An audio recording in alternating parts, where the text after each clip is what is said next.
আজকে আবার চলে আসলাম। Welcome to my channel Trishita's passion and me Trisha Sengupta. আজকে বানাবো কাতলা মাছ দিয়ে কচুরলতি দিয়ে। বানাবেন, ভালো লাগবে। এটা দারুণ একটা প্রিপারেশন, একটা নতুন ধরনের। বেশি কিছু ইনগ্রেডিয়েন্টস লাগে না। তেলটা একটু, আমি তো রান্না করে একটু তেলটা একটু বেশি লাগে, কারণ মাছের প্রিপারেশন তেল একটু বেশি না দিলে কিরকম একটা আস্তে গন্ধ থাকে, ওটা আমি খেতে পারি না। সেই জন্য আমি একটু তেলটা বেশি দিই, কিন্তু আপনি আপনার প্রয়োজন মতো তেল দেবেন। আর নয় যে আমি তেল বেশি দিচ্ছি বলে আপনি তেল বেশি দেবেন। এটা আপনার প্রথম, আপনি বানিয়ে দেখুন, ভীষণ ভালো লাগবে। আচ্ছা, এবার স্টার্ট করি। এই হচ্ছে, দেখুন, আমি কচুরলতি, এটা আগের দিন কালকে রাত্রে আমি কেটে নুন মাখিয়ে রেখেছি। এর মধ্যে কিন্তু ধোবেন টোবেন না, কেটে দোকান থেকে এখন পাওয়াই যায়, এটা কাটাই পাওয়া যায়। আপনি জাস্ট এরকম করে ধুয়ে এই কেটে নুন মাখিয়ে সারাতে রেখে দেবেন, আর কিছু করতে হবে না। পরে দেখিয়ে দিচ্ছি। এই আমার কাতলা মাছ, এটাগুলো ভাজবো। আর এই নুন, এই তেল, লঙ্কা, হলুদ, আর হচ্ছে এই পেঁয়াজ, আর কিচ্ছু কোনো মশলা না। এই দিয়ে আমি রান্না করবো আজকে কচুরলতি দিয়ে রুই মাছ। তা প্রথমে আমি রুই মাছটা ভেজে নিই, সেটা আপনাদের দেখাচ্ছি একটু। আচ্ছা, এবার শুরু করছি। দেখুন, মাছটা ভেজে রেখেছি। মাছটা আমি বলেছি আপনারা যেরকমভাবে মানে বেশি ভাজা কম ভাজা, এটা আপনাদের উপর ডিপেন্ড করছে। এইদিকে দেখুন, গরম জল বসিয়েছি। আপনাদের বলেছিলাম কচুরলতি দু রকম হয়, জানবেন। একটা হচ্ছে মোটা হয়, একটা এরকম সরু হয়। মোটাটা খুব একটা টেস্টি হয় না, সবসময় এরকম সরু দেখেই কিনবে। আগের দিন রাত্রে কেটে জাস্ট খোসাটা একটুখানি ঘষলেই ঘষে উঠে আসে, করে নুন মাখিয়ে রেখে দেবেন, আর কিচ্ছু করতে হবে না। আর এখন এই দেখুন, এখানে গরম জল করেছি, ফুটন্ত গরম জল, এটার মধ্যে দিয়ে দেবো জলটা। এইটা দিয়ে আমি ধোবো, আর অন্য কোনো কিছু দেবো না। জাস্ট এইটা দিয়ে আমি একটু হাতা দিয়ে নাড়বো, নেড়ে জাস্ট এইভাবে ধোবো। তারপর ড্রেন আউট করে দেবো জলটা। এরকম করে কিছুক্ষণ আমি একটু নাড়াচাড়া করে পরিষ্কার করে নেব। এমনি ভীষণ পরিষ্কার, কারণ এগুলো মাটির মধ্যে হয়, জলের মধ্যে থাকে তো। যেমন অন্য কচুর শাক বলুন, আর ওল বলুন, বা কচুর গাঠি বলুন, ওগুলো ভীষণ কাদা থাকে। কিন্তু কচুরলতিতে কিন্তু এত কাদা থাকে না, খুব পরিষ্কার থাকে। কারণ এটা জলের উপর থেকে যেটুকু পাওয়া যায় সেটুকুই নেওয়া হয় কচুরলতিকে।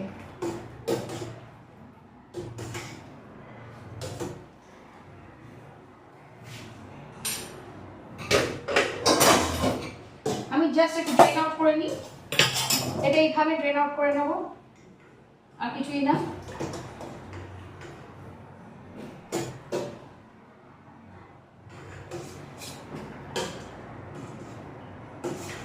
দেখছি কত পরিষ্কার হয়ে গেছে, সব নোংরাগুলো তলায় চলে গেছে। ওর গায়ে যেটুকু খোসা টোসা ছিল সব ইয়েগুলো নিচে চলে গেছে। আমি জাস্ট এটা জলটাকে বাদ দিয়ে দেবো।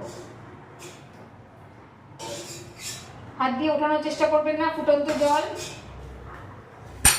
আর এই জলটা ফেলে দেবো।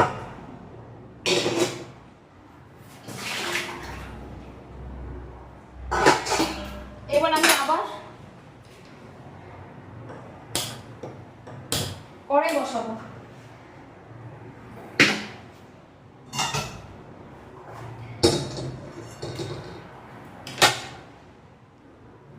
আবার কড়াই বসালাম। তাহলে এখানে গরম জল দিয়ে কচুরলতিটা ধুয়ে রেখেছি, আর এটা ফাঁকার জলের মধ্যে রেখে দিয়েছি। মাছটা ভেজে রেখেছি। আবার নতুন করে কড়াই বসিয়ে এবার আমি তেল দেবো। আমি কিন্তু তেলটা একটু বেশিই দেবো, কারণ কচু টচু রাঁধতে গেলে একটু তেল বেশিই লাগে। আপনি যেরকম খান সেরকম পরিমাণ মতো তেল দেবেন। এই দেখুন তেলটাকে গরম হতে দেবো। এখানে আমি আবার বলে রাখি, মোটা কচুরলতি কিনবেন না, সরু দেখে যে কচুরলতি সেটা কিনবেন। আগের দিন কেটে নুন মাখিয়ে রেখে দেবেন, আর মাছটাকে আর এই কাতলা মাছ দিয়ে আমি এখন করছি। আপনি যে কোনো মাছ দিয়ে করতে পারেন, আপনি তেলাপিয়া মাছ দিয়ে করতে পারেন, ভেটকি মাছ দিয়ে আমি একদিন করেছিলাম, খুব ভালো হয়। ভেটকি মাছের যে গন্ধটা সেটা থাকে না ভেটকি মাছের, যদি আপনি কচুরলতি দিয়ে এইভাবে করেন, তাহলে ভেটকি মাছের একটা আলাদা গন্ধ থাকে, সেটা আপনি পাবেন না। তাছাড়া চিংড়ি মাছ দিয়ে তো খুব ভালোই হয়। এই যে দেখুন, তেল গরম হয়ে গেছে, আমি এর মধ্যে পেঁয়াজটা দিয়ে দিচ্ছি। পুরো পেঁয়াজটাই দিয়ে দেবো।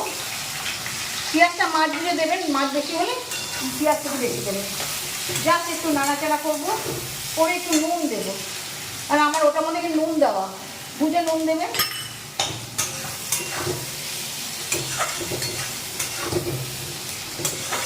ভালো করে নাড়াচাড়া করে কচুরলতিটা এর মধ্যে দিয়ে দেবো, কারণ এগুলো তো সিদ্ধ হয়নি, অর্থাৎ গরম জলে ধুয়েছি।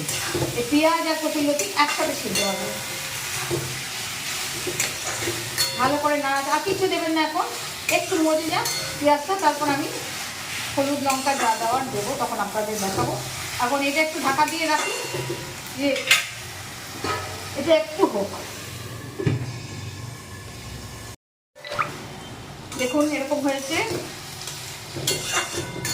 পেঁয়াজগুলো একটু ট্রান্সলুসেন্ট হবে, জাস্ট পেঁয়াজগুলো দেখুন ট্রান্সলুসেন্ট, লাল লাল করবেন না, একদম একটু ট্রান্সলুসেন্ট হলেই আমি এখানে দিয়ে দেবো লঙ্কা। এতটা লঙ্কা লাগবে, লঙ্কাটা তো একটু বেশি লাগবে, প্লাস এখানে রেড কাশ্মীরি মির্চও আছে। So I am giving all this and little bit of turmeric,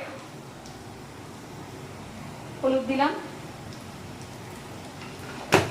nothing else. এই পেঁয়াজ দিয়েছি সাই করে, লঙ্কা, হলুদ, নুন তো আমি আগে দিয়েছিলাম।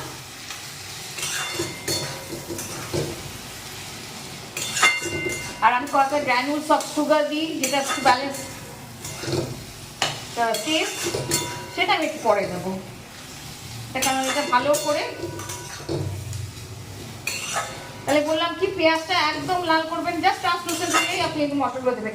পেঁয়াজগুলো পুড়ে গেলে কিন্তু ভালো লাগবে না, পেঁয়াজগুলো কিন্তু একদম দেখাই যাবে না, আপনি যেন মিশে যাবে এই সাথে। তো আমি একটু বাড়িয়ে দিয়ে রেখেছি।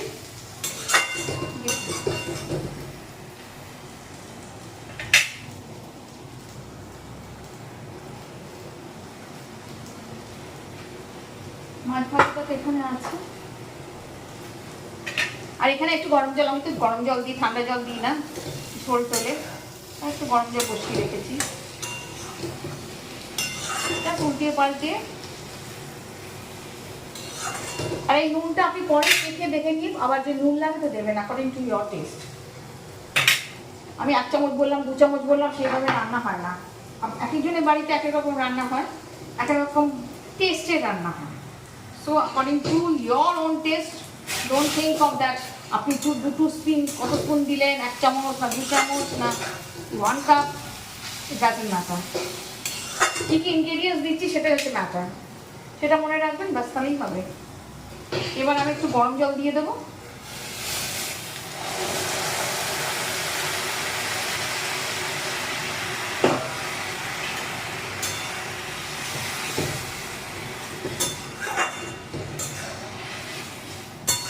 কমিয়ে দিয়ে রাখি।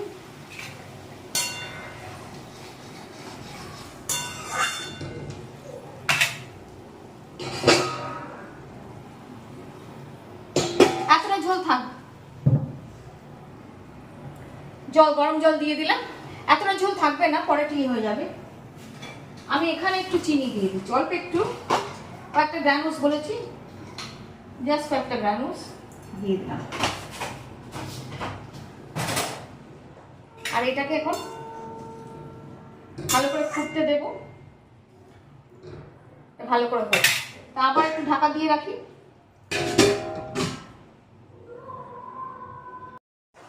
এবার দেখুন মোটামুটি কচুলতিগুলো ডুবে গেছে। এবার এই মাছগুলো দিয়ে দিচ্ছি, 6 পিস মাছ আছে এখানে। মাছগুলোকে জাস্ট ডুবিয়ে দিচ্ছি এর মধ্যে, ঝোলের মধ্যে, যাতে মাছের মধ্যে মশলা টশলাগুলো, তেল টেলগুলো লেগে যায়। আর এটাকে আমি আবার কিছুক্ষণ ঢাকা দিয়ে কুক হতে দেবো। কচুলতিগুলো দেখো সিদ্ধ হয়ে গেছে, এই দেখুন, এই যে কচুলতি একদম সিদ্ধ হয়ে গেছে। বা স্টিল আমি একটু রেখে দেবো, যাতে আর একটু সফট হয়ে যায় মাছের সাথে। তো এটা আবার একটু কিছুক্ষণ ঢাকা দিয়ে রাখবো, এই 5-10 মিনিট ঢাকা দিয়ে রাখবো, তারপরে সার্ভ করে আপনাদের একটু স্ট্যান্ডিং টাইম দিয়ে তারপর সার্ভ করে আপনাদের দেখাবো। তো এই আমার কুকিং দেখুন এবার এইরকম হয়ে আছে। এবার আমি বন্ধ করে দেবো, বন্ধ করে একটু স্ট্যান্ডিং টাইম দেবো, তাহলে এটা আরও দেখতে সুন্দর হয়ে যাবে, খেতেও ভালো লাগবে। একটু স্ট্যান্ডিং টাইম দিলে সব জিনিস একটু খেতে ভালো হবে। তো এটা এখন বন্ধ করে দিচ্ছি, করে ঢাকা দিয়ে দিলাম। এটা জাস্ট দেখবেন মাছটা সিদ্ধ হয়ে গেছে, কচুলতি তো আগেই সিদ্ধ হয়ে গেছে, মাছটা ঠিক হয়ে গেলে তাহলে আপনি নামিয়ে নেবেন। এইটা অফ করে দিলাম গ্যাসটা। ঠিক আছে, ওই নামিয়ে সার্ভ করে আপনাদের দেখাচ্ছি। মাছটা একটু দেখাই, ভালোই হয়েছে, ঝোলও আছে, ইয়ে আছে। নামিয়ে নেবেন এইভাবে। আপনারা যদি একটু বেশি ঝোল খান তো একটু ঝোলটা রাখবেন। এখানে আমি বলে রাখি, don't try to find any authenticity in my cooking. It is my passion, my way of cooking, my way of creativity. এটা কোনো ইয়ে করবেন না, but you try, I think you will love it. People loved it after consuming it, they appreciated this cooking. So if you try, I think you won't be disheartened. You will, of course, enjoy. So next time, see you again. Till then, bye bye.